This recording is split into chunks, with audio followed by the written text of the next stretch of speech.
नमस्कार दोस्तों, स्वागत है आप सभी का नेमी टेक्निकल क्लासेस में।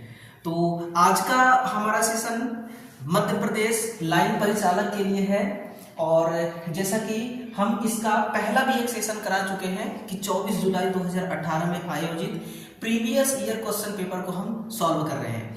और हाँ दोस्तों, जैसे आप लोगों की आवाज को लेकर के शिकायत थी ना, तो जैसे हम क्वेश्चनों को सॉल्यूशन करवा रहे हैं वैसे ही आवाज का भी मैं सॉल्यूशन अब कर रहा हूं। आज ही मैंने अमेजोन से माइक ऑर्डर किया है 2500 से 3000 वाले, और ये 16 या 17 फरवरी को डिलीवर हो जाएगी, मेरे तक पहुंच जाएगी। फिर आवाज आपको 17 फरवरी के बाद बिल्कुल क्लियर सुनाई देगी, है ना। लेकिन हम अपना पढ़ाई इस माइक की वजह से नहीं रोकने वाले हैं। हमारा ये सीरीज, ये सेशन यूं ही लगातार चलती रहेगी, हम रुकने वाले नहीं हैं, है ना, क्योंकि हमको अपना सिलेबस भी कवर करना है और प्रीवियस ईयर क्वेश्चन पेपर से हम शुरुआत कर रहे हैं, तो इसको भी हमें कवर करना है। तो देखिए, प्रश्नों का शानदार सॉल्यूशन पाने के लिए और पेपर का सबसे बेस्ट विश्लेषण करने के लिए आप हमारे साथ जुड़े रहिएगा।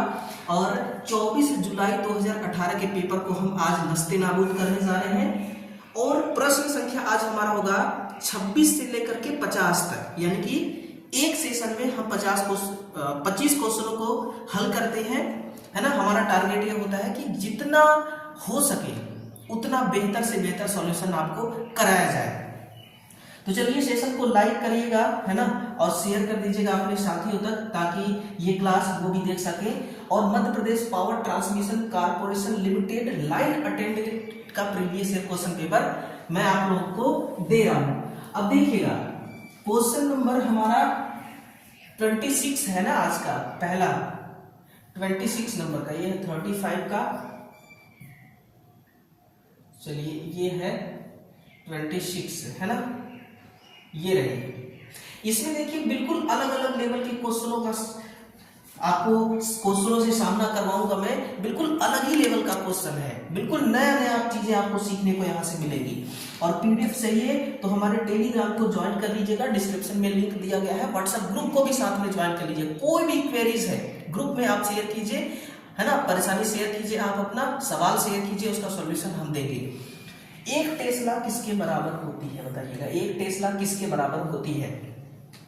एक टेस्ला बराबर होती है 1 वेबर प्रति mm स्क्वायर। वेबर प्रति mm स्क्वायर क्यों? क्योंकि इसकी जो यूनिट होती है ना, जो ये किसकी यूनिट है? तो ये यूनिट है चुंबकीय, ये यूनिट है मेरे भाई चुंबकीय फ्लक्स घनत्व, चुंबकीय फ्लक्स घनत्व, है ना, मैग्नेटिक फ्लक्स डेंसिटी, ठीक है, मैग्नेटिक फ्लक्स डेंसिटी का ये यूनिट है आपका टेस्ला। अगर मैं आपसे कहूं कि एक टेस्ला बराबर कितना होता है, एक टेस्ला बराबर कितना होता है, तो एक टेस्ला बराबर 10⁴ गॉस, है ना, 10⁴ गॉस। और ये जो गॉस है ना, इसका यूज सीजीएस प्रणाली में किया जाता है, ठीक है ना, गॉस का यूज। तो ये है आपका correct answer, option number A. Next है, अगला हमारा सवाल है आपके लिए 27 नंबर का, कि एक कम्यूटेटर का उपयोग किसमें किया जाता है बताइए। इससे आसान सवाल और कुछ हो ही नहीं सकता। एक कम्यूटेटर का उपयोग किस लिए किया जाता है? तो इसका उपयोग डीसी मशीन में किया जाता है। और किस हिसाब से किया जाता है? ये एसी को डीसी में बनाने के लिए। किसको? एसी को डीसी में बनाने के लिए। अब कहेंगे सर एसी कहां से आया? एसी आया जो फैराडे के लेफ्ट हैंड रूल, है ना, लेफ्ट हैंड रूल, जो फैराडे का लेफ्ट हैंड रूल है, उस रूल के अकॉर्डिंग जो ईएमएफ उत्पन्न हुआ है वो किस प्रकृति की है? वो एसी प्रकृति की है। वही एसी यहां पर है। अब इसको कन्वर्ट करेगा डीसी में। ये डीसी हमें आउटपुट के हिसाब, मतलब ये डीसी हमें आउटपुट में मिलेगा, है ना। तो ये कम्यूटेटर होता है। और हार्ड ड्रॉन कॉपर की इसको बनाई जाती है, ये भी लिख लीजिएगा। ये किसकी बनी होती है? हार्ड ड्रॉन कॉपर की बनाई जाती है। ये इंग्लिश है, इसका हिंदी लिखिएगा कठोर कर्षित तांबा, कठोर कर्षित तांबा। अगर मैं आपको थोड़ा सा इसका डिटेल बताऊं कि कठोर कर्षित तांबा का ही क्यों बनाया जाता है, तो इसलिए बनाया जाता है कि जैसे कि एसी यहाँ पर कितना ईएमएफ जो उत्पन्न हुआ है ना, लेफ्ट हैंड रूल के द्वारा जो ईएमएफ उत्पन्न हुआ है, ये ईएमएफ अगर मान लीजिए कि 500 वोल्ट उत्पन्न हुआ है, कितना 500 वोल्ट उत्पन्न हुआ है ना, तो कुछ ना कुछ तो ड्रॉप होगा, उसके बाद फिर कुछ ना कुछ ड्रॉप होगा, कुछ ना कुछ ड्रॉप होने के बाद मान लीजिए कि कितना बचा, 490 वोल्ट बचा। अब हम चाहते हैं कि 490 का 490 पूरा हमें आउटपुट में मिल जाए। तो अगर ये जो कम्यूटेटर है ये ऐसा पदार्थ का बना होना चाहिए जिसका रेजिस्टेंस जिसमें ना हो, जो वोल्टेज को ड्रॉप ना कराए, और वोल्टेज को ड्रॉप नहीं कराने वाला पदार्थ ही कठोर कर्षित तांबा है, जो 490 का 490 पूरा आउटपुट में हमें प्रदान करेगा। इसकी वजह से इसको कठोर कर्षित तांबे का बनाया जाता है ना। बाकी ये बहुत ज्यादा हार्ड होते हैं, ये टूटते नहीं जल्दी, मशीन खत्म हो जाती है, मशीन की लाइफ टाइम खत्म हो जाती है, मशीन बिल्कुल पूरी तरह से डेड हो जाती है, आप उसको वर्कशॉप में एक कोने में रख देते हैं, लेकिन फिर भी उसका कम्यूटेटर सही रहता है। घरेलू विद्युतीकरण में विद्युत घटक किस प्रकार संयोजित होते हैं, तो बहुत ही आसान सवाल है। इससे आसान सवाल क्यों, मतलब कि क्या ही हो सकता है। तो विद्युत घटक इसलिए जोड़े जाते हैं क्योंकि इसमें जो वोल्टेज है ना, हम चाहते हैं कि वोल्टेज एक समान हो, वोल्टेज कैसा हो, एक समान हो। यानी कि आपके घर में कूलर भी लगा है, फ्रिज भी लगा है, टीवी भी लगा है, एसी भी लगी है, हम चाहते हैं कि सिंगल फेज की अगर ये सारे उपकरण हैं तो सभी को 230 वोल्ट मिलना चाहिए, ताकि वो अच्छी तरीके से वर्क कर सके और उसकी कैपेसिटी के अकॉर्डिंग वो अपना लोड करंट जो है वो खुद ले लेगा, जितना पावर का होगा उसके अकॉर्डिंग वो करंट खुद ले लेगा। लेकिन वोल्टेज हमारे ऊपर है कि कनेक्शन के ऊपर है कि वोल्टेज इसको एक बराबर मिलेगा या फिर अलग अलग मिलेगा। अगला जो सवाल है वो हमारा है कि घरेलू उपकरण के लिए आमतौर पर किस सर्किट ब्रेकर का यूज किया जाता है ना, क्वेश्चन नंबर 29 का। बताइए इसका आंसर क्या है, SF6 सर्किट ब्रेकर या vacuum circuit breaker, air circuit breaker या मिनिएचर सर्किट ब्रेकर, जिसको हम MCB भी कहते हैं ना, MCB, इसी को हम MCB कहते हैं। यही आपका सही आंसर है कि MCB ही हम घरेलू कामों के लिए यूज करते हैं, मिनिएचर सर्किट ब्रेकर। इसके टाइप है देखिए, B टाइप का भी होता है, C टाइप का भी होता है और D टाइप का भी होता है, और ये K और Z, कुल मिलाकर के 5 प्रकार के MCB होते हैं, है ना, B, C, D, Z और K। ये 5 प्रकार के होते हैं और अलग अलग फील्ड में इसका यूज किया जाता है। कोई घरेलू काम के लिए यूज आता है, कोई औद्योगिक काम के लिए यूज आता है ना, कोई हीटर के लिए पर्सनली बनाया गया है। तो इस प्रकार से मिनिएचर सर्किट ब्रेकर है। और इस सर्किट ब्रेकर की सबसे बड़ी कमी ये है कि इसमें रिपेयरिंग वाला कोई ऐसा हिस्सा नहीं है, इसको आप रिपेयर नहीं कर सकते हैं। अगर आप चाहें रिपेयर करना तो भी रिपेयर इसको नहीं कर सकते हैं। एक बार खराब हो गया इसको फेंक दो, है ना, बहुत ज्यादा महंगा भी नहीं आता है और बहुत ज्यादा सस्ता भी नहीं है। लेकिन SF6 हो गया, वैक्यूम सर्किट ब्रेकर हो गए, एयर सर्किट ब्रेकर हो गया, ये तो आपका देखिए ये वितरण लाइन में यूज करते हैं इसको। कहां पर, इसको वितरण लाइनों में इसको प्रयोग किया जाता है। बाकी ये संचरण लाइन में, है ना, ये संचरण लाइनों में इसका यूज करते हैं। इसको भी संचरण लाइन में यूज करते हैं। संचरण का मतलब ट्रांसमिशन लाइनों में इनको यूज किया जाता है ना। बाकी ये हाउस होल्ड के लिए इस्तेमाल में आते हैं। ये रहा आपके सवाल का जवाब। आंसर मिनिएचर सर्किट ब्रेकर होगा और यूजली इसका देखिए 100 एम्पियर तक इसका रेंज का बनाया जाता है MCB, उसके बाद MCCB बनाना हम स्टार्ट कर देते हैं।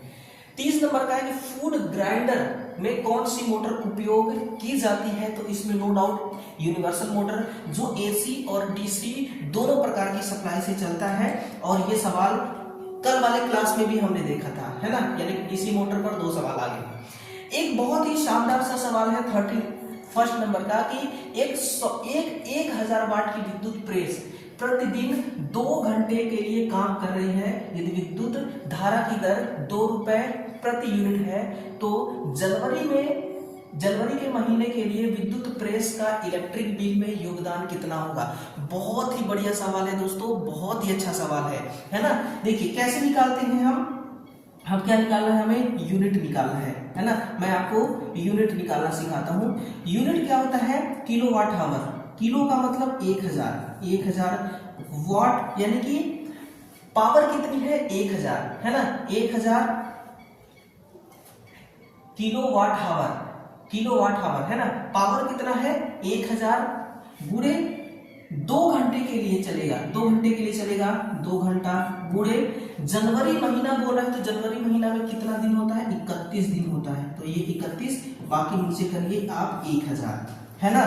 अब 1000 जो है आपका, और ये 1000 कट जाएगी, बचेगा 31 दूना 62, और 62 क्या बोल रहा है कि प्रति यूनिट 2 रुपए के हिसाब से। तो 62 दूनी कितना होगा? 62 दूनी 6 दूना 12, 2 दूना 4 और 6 दूना 12, 124 रुपए। कितना? 124 रुपए। आपका ऑप्शन नंबर ए करेक्ट हो जाएगा कि 124 रुपए का हीटर चलेगा, केवल अगर 2 घंटे चलाएंगे। अब आप खुद देख लीजिए कि ठंडी के सीजन में अगर आप 2 घंटे हीटर चलाते हैं और 1 महीना लगातार चलाते हैं, तो 124 रुपए का केवल हीटर आपका खर्च उठा लेगा। और लगभग अगर फैन आप चलाते हैं, सीलिंग फैन दिन भर आप चलाते रहते हैं, तो भी 200 यूनिट 150 यूनिट तक उसका आ जाता है। तो 150 गुना है ना 300, और ये 124, यानी लगभग 400-500 रुपए का खर्चा आपका बैठ जाता है ना। बाकी और कुछ अगर आप चलाएंगे, टीवी चलाएंगे, प्रेस चलाएंगे, कूलर चलाएंगे, फ्रिज चलाएंगे, है ना, तो उसका अलग खर्चा आएगा। तो कितना हो गया आंसर? 124 यूनिट करेक्ट आंसर है ना। ये रहा। किसी इन्वर्टर का उपयोग किस लिए किया जाता है? तो एसी से एसी रूपांतर कौन करता है? इसको हम कहते हैं साइक्लोट्रॉन, है ना, साइक्लोट्रॉन। लेकिन ये एसी से एसी कैसे करता है मालूम है? एसी का जो फ्रीक्वेंसी का मान है उसको कम ज्यादा करता है, ठीक। डीसी से एसी रूपांतर यही करता है आपका, और ये भी 2 प्रकार के होते हैं। अब देखिए इन्वर्टर जो होता है ना, ये इसके अंदर एससीआर होती है, और इस हिसाब से ये 2 प्रकार के होते हैं। पहला होता है आपका कन्वर्टर ग्रेड एससीआर, है ना, कन्वर्टर ग्रेड एससीआर, और एक होता है इन्वर्टर ग्रेड एससीआर, है ना, इन्वर्टर ग्रेड एससीआर। जो इन्वर्टर ग्रेड एससीआर होती है, इसके ऑफ होने का जो टाइम होता है वो 50 माइक्रोसेकेंड से लेकर के 3 सेकेंड तक, है ना। ये क्या है? इसके ऑफ होने का टाइम, ऑफ होने का ये टाइम है, ठीक है ना। ऑफ होने का क्या है? टाइम है। इसका फास्ट ऑपरेशन होता है ना, तीव्र प्रचालन होता है, तीव्र प्रचालन होता है, और इसका निम्न प्रचालन होता है, इसका निम्न प्रचालन होता है ना। तो डीसी से एसी, और एसी से डीसी ये कन्वर्टर करती है, इसको हम कहते हैं कन्वर्टर, और डीसी से डीसी इसको हम क्या कहते हैं? ये कौन सी युक्ति है? ये चॉपर युक्ति है, यानी कि शुद्ध डीसी को ये पल्सेटिंग डीसी में कन्वर्ट कर देती है, उच्च मान के डीसी को निम्न मान के डीसी में कन्वर्ट कर देती है, उसी को हम कहते हैं चॉपर, ठीक है। जितना हो सकेगा उतना ज्यादा क्वेश्चन का सरलीकरण हम करेंगे, ताकि सरलता से आपको समझ में आ जाए। बाकी निमी लैंग्वेज जो आप कहते हैं ना कि निमी लैंग्वेज से सवाल आते हैं सर, तो देखिए यही लैंग्वेज है निमी का, यही लैंग्वेज है निमी का। विद्युत परिपथों में वोल्टमीटर को समांतर में, एमीटर को सीरीज में संयोजित किया जाता है, समांतर में और सीरीज में संयोजित किया जाता है। ऐसा क्यों किया जाता है? क्योंकि वोल्टेज जो है ना, वोल्टेज अगर हमें मापना है तो इसके सीरीज में एक रेजिस्टेंस लगी होती है, जो वोल्टमीटर के रेंज को भी बढ़ा देती है ना, आपने पढ़ा होगा। और इसको समांतर में मापते हैं, समांतर सर्किट में वोल्टेज एक समान होता है इसलिए, और सीरीज सर्किट में करंट एक समान होती है, इसलिए हम एम्पियर मीटर को सीरीज में ही लगाते हैं, एम्पियर मीटर को सीरीज में ही लगाते हैं, है ना। बाकी पावर चाहे समांतर सर्किट हो चाहे सीरीज सर्किट हो, सभी में पावर एक जैसी होती है। अगला है आपका 34 नंबर का कि किसी जल विद्युत संयंत्र में किस प्रकार के रोटर का उपयोग करते हैं, इसको सेलिएंट पोल रोटर कही जाती है। नोट कर लीजिए अपने नोटबुक के अंदर, इसको सेलिएंट पोल रोटर कहते हैं। इस रोटर में एक बात नोट करिए कि जो पोल होते हैं ना वो 12 से 24 पोल तक होते हैं। कितने? 12 से 24 तक हो सकते हैं। यानी कि एक ये जो सीलिंग फैन हमारी होती है, कौन सी फैन? सीलिंग फैन जो होती है ना, इस सीलिंग फैन के स्पीड जितना होता है उतना ही आपका सेलिएंट पोल रोटर की स्पीड होती है। कैसे? देखिए, अगर इसका हम सिंक्रोनस स्पीड निकालें तो 120 गुणे 50 हर्ट्ज पर हम 24 पोल को लेकर के चले तो कितना हो जाता है? ये 6000/24। इसको आप करें देना तो 250 आरपीएम आता है। कितना? 250 आरपीएम। अब आपकी जो सीलिंग फैन की स्पीड होती है वो भी 250 से 300 आरपीएम के बीच होती है, तो सीलिंग फैन के स्पीड से है ये चलती है। और दूसरी बात कि इसका स्थापना कैसे की जाती है ना, पावर प्लांट के अंदर स्थापना कैसे आप करते हैं, तो इसका स्थापना जैसे सीलिंग फैन लगी होती है यहाँ पर, ठीक है ना, और ये मोटर लगी होती है सीलिंग फैन की, और यहीं पर इसकी पंखुड़ियां होंगी ऐसे, है ना, ये सीलिंग फैन है आपका। तो ऐसे ही सेलिएंट पोल रोटर को भी लगाया जाता है, यानी कि ये रोटर हो गया, ये ब्लेड रोटर के ब्लेड हो गए, ये क्षैतिज में, कैसे? क्षैतिज दिशा में। इसको कैसे लगाया जाता है? क्षैतिज दिशा में लगाई जाती है। जैसे सीलिंग फैन लटकी होती है और सीलिंग फैन के जस्ट ऊपर उसकी मोटर होती है ना, तो इसमें भी जो जनरेटर होता है वो जस्ट उसके ऊपर होती है और सीलिंग फैन का सेलिएंट पोल रोटर जो होती है उसके नीचे लगी होती है ना। सीलिंग फैन की स्पीड से चलती है और सीलिंग फैन के जैसे ही इसकी स्थापना भी की जाती है। जैसे सीलिंग फैन छत पे लटकी रहती है वैसे इसको भी हम लटका के इस्तेमाल में लेते हैं। और पानी का जितना ज्यादा प्रेशर चलेगा उतना ही ज्यादा इसकी स्पीड होती है, लेकिन 500 से ज्यादा स्पीड इसकी नहीं होती, है ना, 500 से ज्यादा इसकी स्पीड नहीं होती। पीसीबी का क्या अर्थ है? प्रिंटेड सर्किट बोर्ड, है ना, इसमें सब कुछ पहले से ही फिक्स होता है, बस आपको वहां पर सोल्डर करके चीजों को लगाना होता है। इसको कहते हैं printed circuit board. Short circuit में प्रतिरोध का मान क्या होता है? तो 0 ओम होती है। कितना होती है? प्रतिरोध 0 ओम होती है और धारा अनंत। धारा कैसी होती है? अनंत धारा इसमें प्रवाहित होती है। और अगर फ्यूज नहीं लगा है तो फिर इस सर्किट में जितने भी उपकरण लगे होंगे, बल्ब लगे होंगे, वो सब के सब जल जाएंगे। कई बार घर में ऐसा होता है कि फ्यूज नहीं लगा होता है, घरों में कहाँ कोई एमसीबी लगा के लगता है ना, डायरेक्ट मोटर चला रहे हैं, घर वाली जो पंप होती है सिंचाई करने वाली, है ना, जिससे गेहूं वगैरह सिंचाई किया जाता है। और जो आपका फ्यूज होता है वो फ्यूज बॉक्स भी नहीं होता, तो डायरेक्ट सप्लाई जा रही होती है, टीवी में डायरेक्ट जा रही होती है, लैंप में, तो कई बार बल्ब जल जाती है। और अगर फ्यूज लगी होती तो यही बल्ब सेफ रहती, यही बल्ब बच जाती। तो फ्यूज लगा के रखिएगा। आपके यहाँ अगर कटआउट नहीं होगा तो खुद से कटआउट बना सकते हैं, एक पतला सा तार लेकर के, है ना, बिल्कुल पतला सा तार लेकर के, और उसके माध्यम से फिर आप आउटगोइंग निकालिए, सर्किट को सेफ्टी प्रदान करेगा। किसी फ्यूज का काम क्या होता है? फ्यूज से ही रिलेटेड आ गया कि अधिक विद्युत धारा से सुरक्षा, है ना, जैसे ही हाई एम्पीयर का करंट फ्लो होगा फ्यूज गल जाती है। फ्यूज क्या होती है? गल जाती है ना।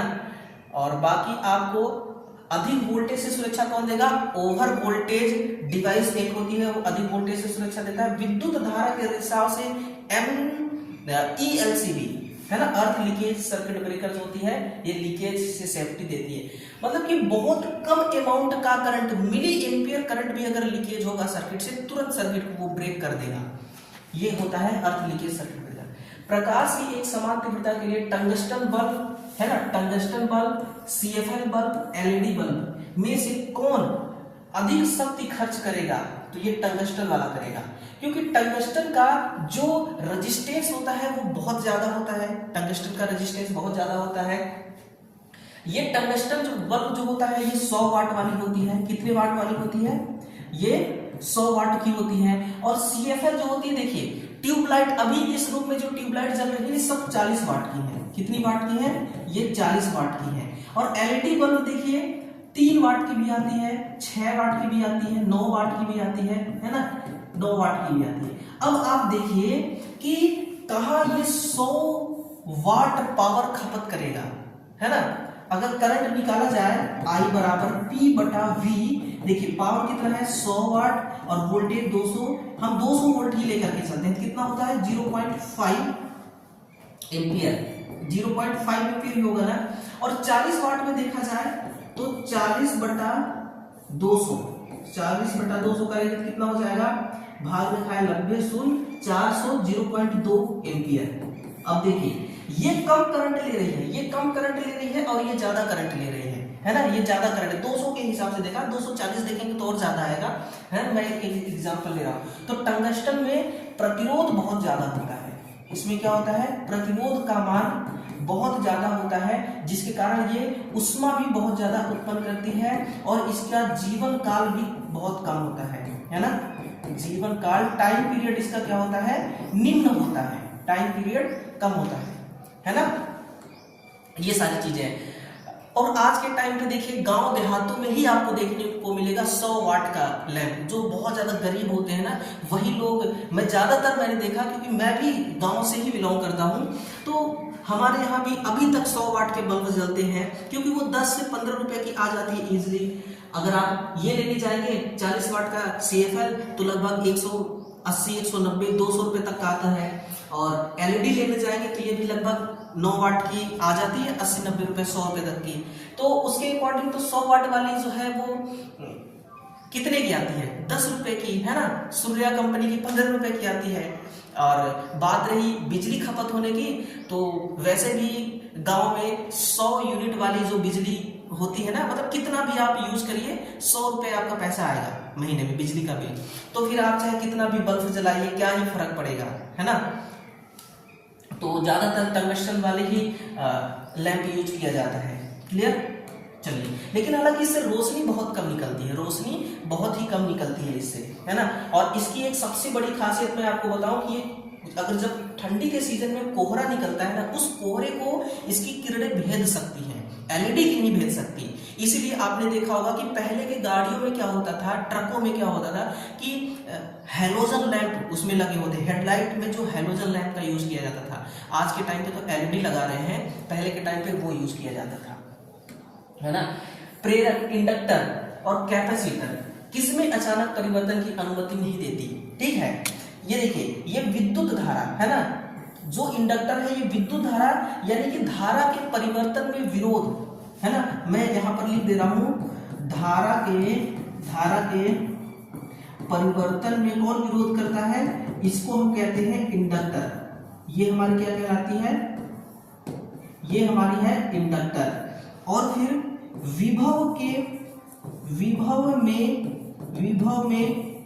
विभव में परिवर्तन का विरोध करना, ये कहलाता है आपका कैपेसिटर। इसी को हम कहते हैं कैपेसिटर।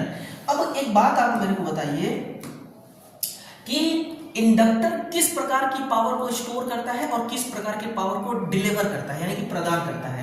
तो आप यहां पर लिखिएगा, कल वाले क्लास में मैंने इसको बहुत अच्छी तरह से समझाया था।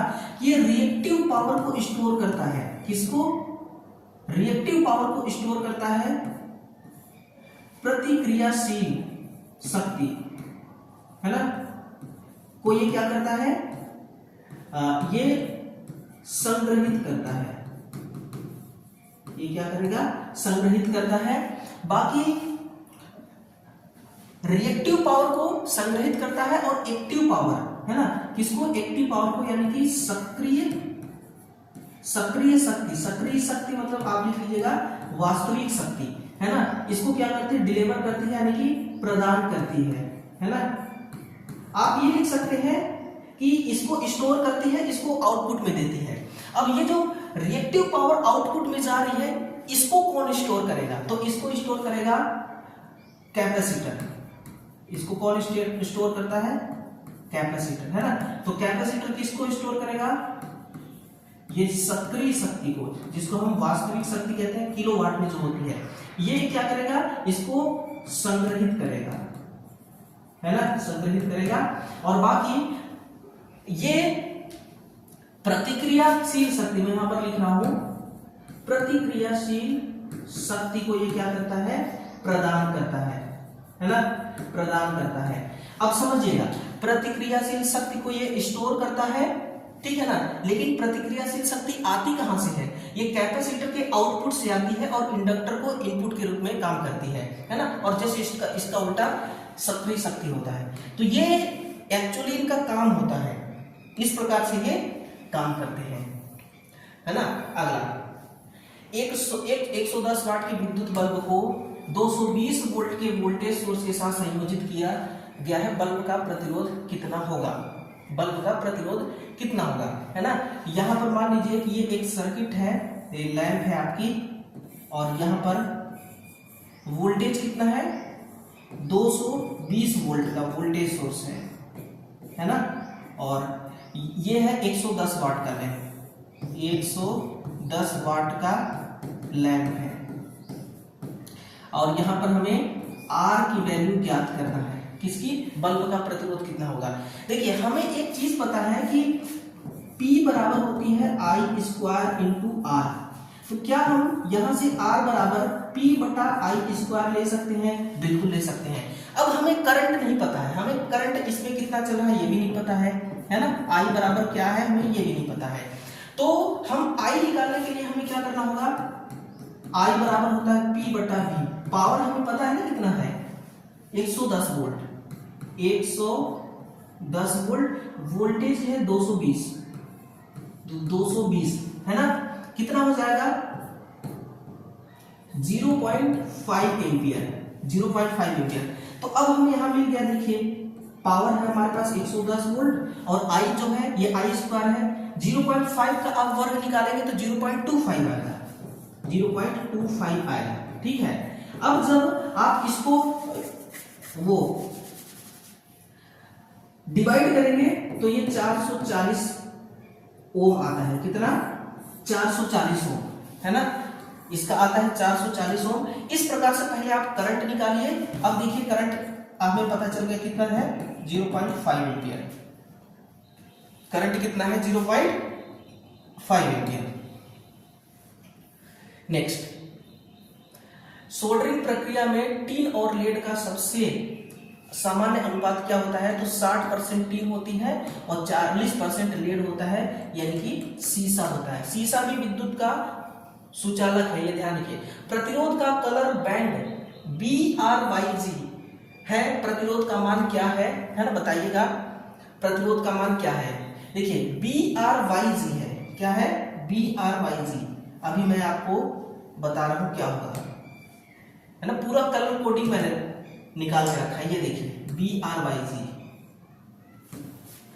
अब यहां से ना एक चीज आप समझिएगा, हर एक कलर का है, ये देखिए ब्लैक का है, ब्राउन का है, रेड का है, orange, yellow, green, blue, violet, grey, white, gold और सिल्वर, ये कलर है, ठीक है ना।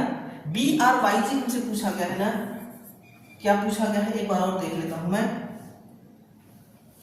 ये देखिए क्या है BRYG, है ना, 1 सेकेंड, BRYG,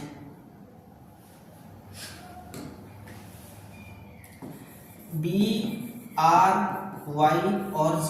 अब समझिए B से ब्राउन फर्स्ट डिजिट है तो आप लिखिए 1, है ना, और R है, R मीन्स रेड, ये है 2, कितना है 2, तो लिखिए 2, और तीसरा को हम मल्टीप्लाई करते हैं तो Y है, जो Y से क्या है येलो, येलो का कितना होता है 4, है ना, 10 की घाते 4 हो जाएगा आपका।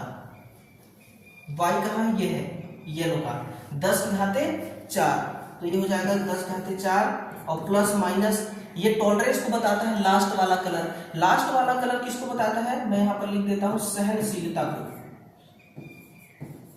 ये किसको बताएगा, ये सहनशीलता को बताता है, और ये गुणक है, इसका मल्टीप्लायर गुणक है ना, और इन दोनों को क्या करना है, जोड़ना है आपको, ठीक है ना। तो बी कितने नंबर पे आता है, देखिए ब्राउन 1 नंबर पे, 1 हो गया, और रेड जो है ये 2 नंबर पे आता है तो ये 2 हो गया, गुणक है तो गुणा कर दिए 10 घाते 4, 10 घाते 4, सहनशीलता प्लस माइनस, जी का कितना होता है सहनशीलता 0.5 प्लस माइनस 0.5% 5% भी आप लिख सकते हैं ना, 5%। और इसका टेम्परेचर कोएफिशिएंट कितना होता है, 20 ppm है ना प्रति केल्विन। कितना है, 20 ppm प्रति केल्विन। ये क्या है, ये है तापमान गुणांक, ये इसका तापमान गुणांक, ये इसका तापमान गुणांक वाला है। देखिए ये सबसे लास्ट वाला कलर है, ये तापमान गुणांक को बता रहा है ना। इधर से देखते हैं, पहला कलर फर्स्ट डिजिट ये है, सेकेंड डिजिट ये है और थर्ड डिजिट ये है। अगर 3 से ज्यादा कलर है, 3 से ज्यादा कलर है तब आप क्या करेंगे, यानी कि 4 तक है या 4 से ज्यादा है तो तीनों कलर को आपको सिर्फ जोड़ना है और कुछ नहीं करना, बस लिखते जाना है। ठीक, 3 कलर तक यहां पर कुछ नहीं किया गया है, बस डिजिट को नोट किया गया है ना। फर्स्ट का कलर का नंबर क्या है, सेकेंड का कलर का नंबर क्या है, इस प्रकार से बस आपको नोट करना है। फिर चौथे नंबर मल्टीप्लायर को यानी कि गुणक को बताता है। 5वां नंबर टॉलरेंस को यानी कि सहनशीलता कितना है। और फिर ये 6वां जो नंबर है ये टेम्परेचर कोएफिशिएंट तापमान गुणांक को बताता है ना। तो इस प्रकार से इसका आंसर क्या हो गया, 12 गुणे 10⁴ है ना, 12 गुणे 10⁴% है ना। तो ये हो गया आपका आंसर। अब देखते हैं यहां पर क्या है, आपका आंसर क्या होगा। तो आंसर ये है, देखिए 5% टॉलरेंस के साथ 12 गुणे 10⁴ आ गया ना। इस प्रकार से आपको निकालना होता है। फिर है मैगर का उपयोग क्या मापने के लिए आप करते हैं। मैगर का यूज उच्च रेजिस्टेंस मापने के लिए आप इस्तेमाल में लेते हैं, है ना। मैगर से आप हाई रेजिस्टेंस का मापन आप कर सकते हैं। फिर है कि वोल्टेज को मापने के लिए, डीसी वोल्टेज को मापने के लिए अधिकतर किस मीटर का यूज करते हैं। तो ये डीसी वोल्टेज मापना है तो permanent magnet moving coil type का यूज करते हैं मीटर, और ये करंट और वोल्टेज को दोनों को माप सकता है। दिष्ट विद्युत धारा मिली एम्पियर में किस सीमा में मानव श्वसन तंत्र अवरुद्ध हो जाता है। आप हमेशा एसी को पढ़ते आते हैं ना, इस बार क्वेश्चन डीसी पे आ गया। अब क्या करेंगे, दिष्ट विद्युत धारा मिली एम्पियर में किस सीमा में मानव श्वसन तंत्र अवरुद्ध हो जाता है, मतलब कि मनुष्य की मृत्यु हो जाती है। तो वो 80 से लेकर के 160 मिली एम्पियर का अगर डीसी का करंट लगता है तो इंसान की, मानव की क्या हो सकती है, मृत्यु हो जाती है ना। मानव की मृत्यु हो सकती है। अब मैं यहां पर ना आपको एक चीज दिखा रहा हूं, आप इसको देखिएगा तो जरा। ये देखिए, ये सारी चीजें यहां पर दी गई हैं, ये पीडीएफ में भी मैं इसको लगा दूंगा। देखिए क्या बोला जा रहा है, 1 मिली एम्पियर का करंट से कोई संवेदनशील नहीं। 2 मिली एम्पियर का करंट जो है हल्का सा झटका लगेगा नॉर्मल से, जैसे चींटी काटती है। और 5 मिली एम्पियर से क्या होगा कि GFCI का मतलब क्या होता है, ग्राउंड फॉल्ट लिखिएगा, ग्राउंड फॉल्ट सर्किट इंटरप्टर है ना, इंटरप्टर।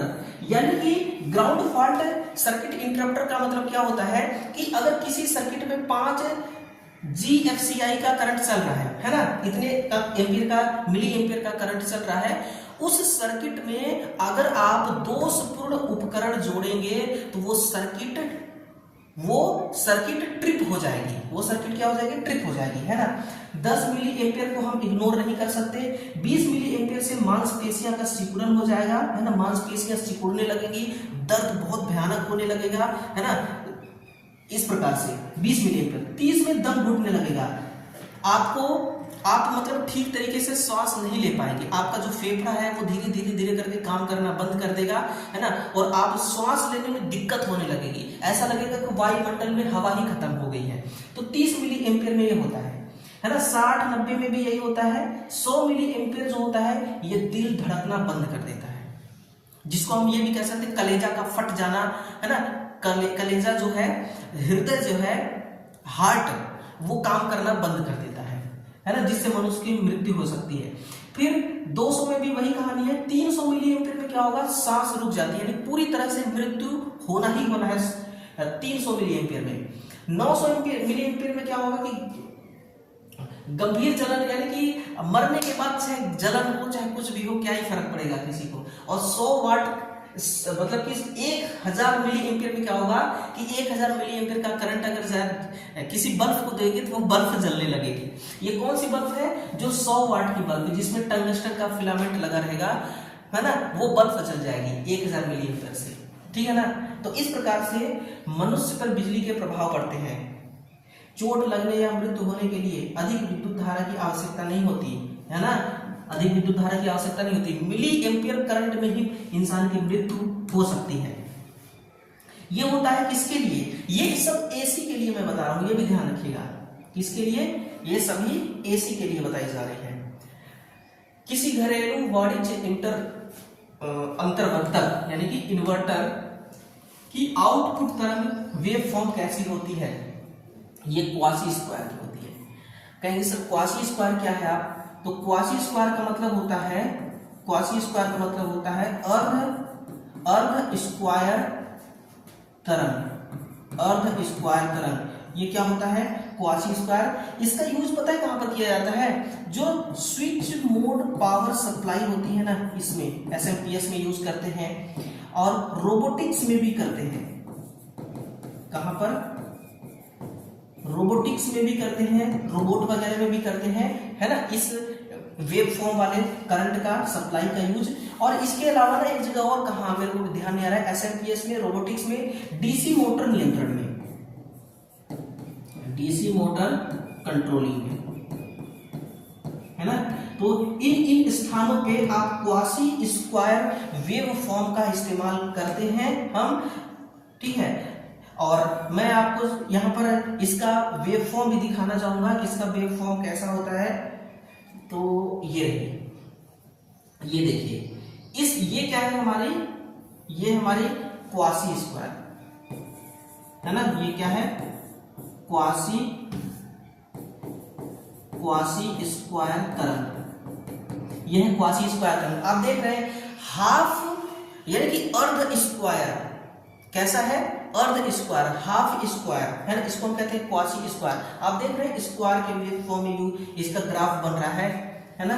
इसके ना तो शुद्ध एसी है ना शुद्ध डीसी है, ना शुद्ध एसी है ना शुद्ध डीसी है। इस प्रकार से इसका जो है वो ग्राफ चलता है, इसी को कहते हैं क्वासी स्क्वायर। और रोबोटिक्स, रोबोट कैसे काम करता है? जैसे जेसीबी काम करती है ना, कभी किधर जाएगी, कभी उधर जाएगी, कभी किधर आएगी, कभी किधर जाएगी। तो जैसे जैसे ये वेव फॉर्म चलती है, जैसे जैसे इसको सप्लाई मिलती है ना, मशीन को, रोबोट को, वैसे वैसे वो काम करती है।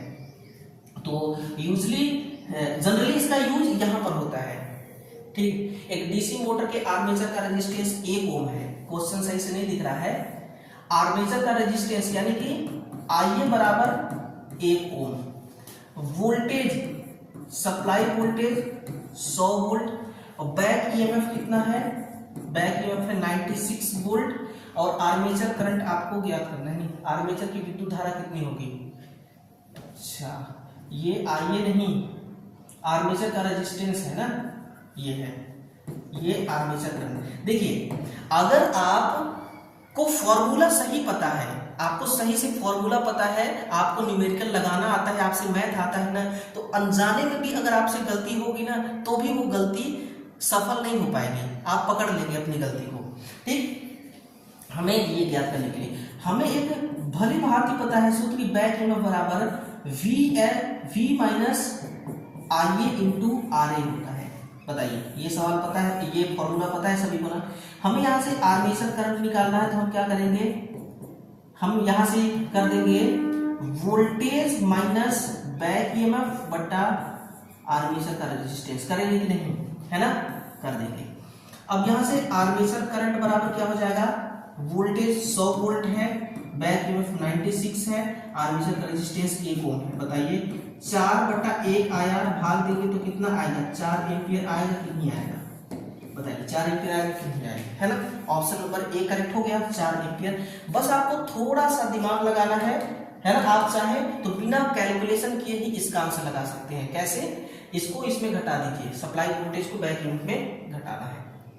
एक डीसी मशीन में इंटरपोल वाइंडिंग कैसे कनेक्ट की जाती है? तो इंटरपोल वाइंडिंग आर्मेचर के साथ सीरीज में और आर्मेचर करंट मैं यहां पर लिख भी दे रहा हूं, जितना आर्मेचर करंट फ्लो होगा उतना ही इंटरपोल करंट, है ना, उतना ही इंटरपोल वाइंडिंग में इंटरपोल करंट प्रवाहित होगी, है ना। और दोनों में जो टर्न की संख्या होती है वो देखिए, इसमें तो कम होती है, इंटरपोल में तो कम होता है, शायद 3/4 या 1/4, और इसमें आपका जो करंट होता है वो सेम होता है।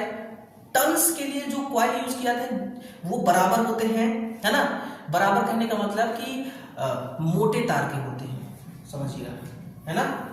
ये होता है सीआरओ का इनपुट रेजिस्टेंस, प्रतिरोध जिसको कहते हैं, ये कितना होता है, ये 10 मिली नहीं दोस्तों, ये कितना होता है, 10 मेगा ओम। ये होता है आपका 1 मेगा ओम से 10 मेगा ओम तक होता है। अब यहाँ पर जो सबसे ज्यादा मान होता है उसी को हम लेते हैं। अब इतना ज्यादा क्यों होता है, मैं यहाँ पर आपसे एक सवाल पूछ रहा हूं, क्यों इनपुट इंपीडेंस यानी इनपुट प्रतिरोध अधिक होता है, क्यों अधिक होता है? तो इसका जवाब आप सुनिएगा। अधिक इसलिए होता है कि मान लीजिए कि हम सीआरओ से क्या करते हैं, हम सीआरओ से आवृत्ति मान का पता करते हैं, है ना, फ्रीक्वेंसी का पता करते हैं, वोल्टेज का आयाम पता करते हैं। अभी समझिएगा, वापस आ रहा हूं, वोल्टेज का आयाम यानी कि इसका एम्पलीट्यूड का पता आप कर सकते हैं, ठीक ना। करंट का एम्पलीट्यूड नहीं कर सकते पता, टाइम पीरियड पता कर सकते हैं, आवर्तकाल पता कर सकते हैं, साथ में ही वेव की आकृति क्या है, एसी वेव की आकृति क्या है, डीसी वेव की आकार कैसी है, इसको आप पता कर सकते हैं। तो इनपुट इंपीडेंस इसलिए अधिक रखी जाती है ताकि इनपुट करंट निम्न हो सके। अब इनपुट करंट निम्न करने का हमारा क्या उद्देश्य है कि अगर निम्न मान का इनपुट करंट जाएगा, है ना, तो अगर निम्न मान का इनपुट वोल्टेज जाएगा तो जिस वोल्टेज का हम एम्पलीट्यूड पता करना चाह रहे हैं उसके आयाम का पता एक्चुअली हम लगा सकते हैं, वास्तविक तौर पर पता लगा सकते हैं। अगर हाई एम्पियर का करंट जाएगा तो इसके आयाम को सही तरीके से हम नहीं पता लगा सकते। यथार्थ के लिए हम इसके इनपुट प्रतिरोध का मान बहुत ज्यादा रखते हैं, अन्यथा ज्यादा रखने का और कोई रीजन नहीं होता है ना। शुद्ध संधारित्र कैपेसिटर में विद्युत धारा कैसे प्रवाहित होती है, तो अभी मैं आपको एक ग्राफ दिखा देता हूं, वहां से आपका सब कुछ कंफर्म हो जाएगा, है ना। कौन सी ग्राफ है, ये देखिए, शुद्ध कैपेसिटर का बात किया है इसने सवाल ने। तो शुद्ध कैपेसिटर में क्या होता है, अब देखिए, ये जो ब्लू कलर की दिख रही है ये वोल्टेज है, और ये जो बैगनी कलर की हल्की दिख रही है पावर है, और रेड वाली क्या है, हमारी करंट है। आप देख रहे हैं ये टाइम है, ये क्या है, टाइम, समय। यहां पर क्या है, समय चल रहा है। 0 टाइम में आपका वोल्टेज जनरेट हो गया, किस केस में, जब शुद्ध कैपेसिटर सर्किट है तब, प्योर कैपेसिटर में, है ना। तो टाइम 0 टाइम पर, यानी कि जैसे ही जनरेटर स्टार्ट हुआ तुरंत वोल्टेज पैदा हो गया। लेकिन जो करंट है, आप यहां से देखिए, ये देखिए 90 डिग्री, कितना, 90 डिग्री, 90 डिग्री के बाद आपका ये जनरेट हो रहा है ना, 90 डिग्री के बाद। तो यही आपसे पूछा जा रहा है कि शुद्ध परिपथ में, शुद्ध कैपेसिटिव परिपथ में क्या सीन होता है।